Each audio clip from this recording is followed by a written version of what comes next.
નમસ્કાર દોસ્તો, આપણે આ ભાવનગરથી પાર્સલ આવ્યું છે અને કૂતરાઓ માટેના બિસ્કિટ આપણે મંગાવ્યા છે. ઘઉંના લોટના બિસ્કિટ આવે છે અને આ તમે જોઈ શકો છો, આ કૂતરાઓ માટેના બિસ્કિટ છે.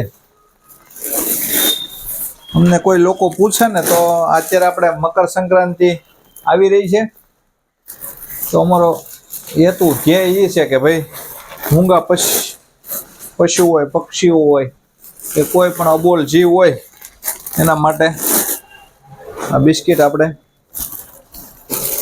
મંગાવી લીધા છે. તો શિયાળાની કડકડતી ઠંડીમાં આપણે અડદિયા, પેંડા, મોહનથાળને ખાઈએ છીએ, તો આ કૂતરાઓને પણ બિસ્કિટ ખવડાવવા પડશે ને. તો જો આ તમે જોઈ શકો છો, આ કૂતરાઓ માટે બિસ્કિટ આવી ગયા છે અને દરેક જગ્યાએ અમે રાતના સમયે કૂતરાઓને બિસ્કિટ આપવા માટે જતા હોય છે. અને આ ભાવનગરથી આવે છે. આની ફેક્ટરી ભાવનગર છે. આમાં મેંદાના અને ઘઉંના લોટના બે પ્રકારના આવતા હોય. મેંદાના થોડા સસ્તા આવે અને આ ઘઉંના લોટના આપણે લાવીએ છીએ, એટલે આપણે કૂતરાઓને રૂવાટીનો, ચામડીની કાંઈ બીમારી ન થાય એના માટે આ ઘઉંના લોટના બિસ્કિટ આવી ગયા છે.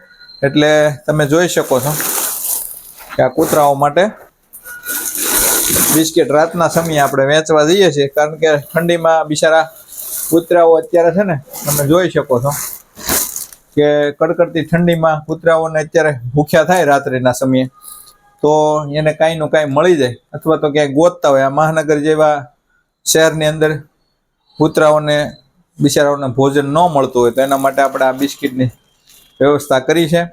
અને તમે બધાના સાથ સહકારથી અવારનવાર આપણે હવે બીજામાં આપણે બહુ ઓછું માનીએ છીએ, કારણ કે લાઈવ દાન હોય ને એમાં આપણે પહેલેથી જ બિલોંગ કરીએ છીએ.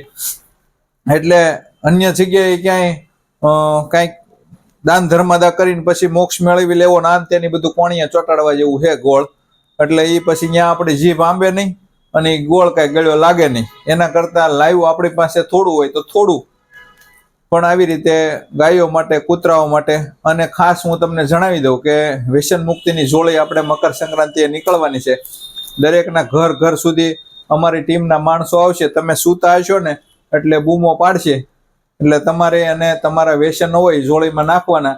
આ વખતે આપણે ઘઉં, ચોખા કે રોકડ રકમ દાન લેવાનું બંધ રાખ્યું છે. આખા ગુજરાતની અંદર આ ટીમ ફરી વળવાની છે. એટલે જે કોઈના નામથી આવે, આપણે એક જ સરખા ટી શર્ટ પહેરીને આવ્યા છે અને જોડે લઈને આવે, એટલે તમારે ટૂંકમાં કાંઈ વ્યસન હોય તો એની અંદર નાખી દેવાનું છે. બાકી તમે જે દાન કરો એ લાઈવ તમે કોઈ હોસ્પિટલમાં કરો, કૂતરાઓ માટે કરો, ગાય માટે કરો, કોઈ પણ જગ્યાએ કરો તો એ યોગ્ય છે. અને એનાથી આપણને સુકૂન મળે અને અંદરથી રાજીપો મળે, ઠંડક થાય છે. તો વિડીયોને શેર કરી દેજો અને આપ સૌનો ખૂબ ખૂબ આભાર. ધન્યવાદ.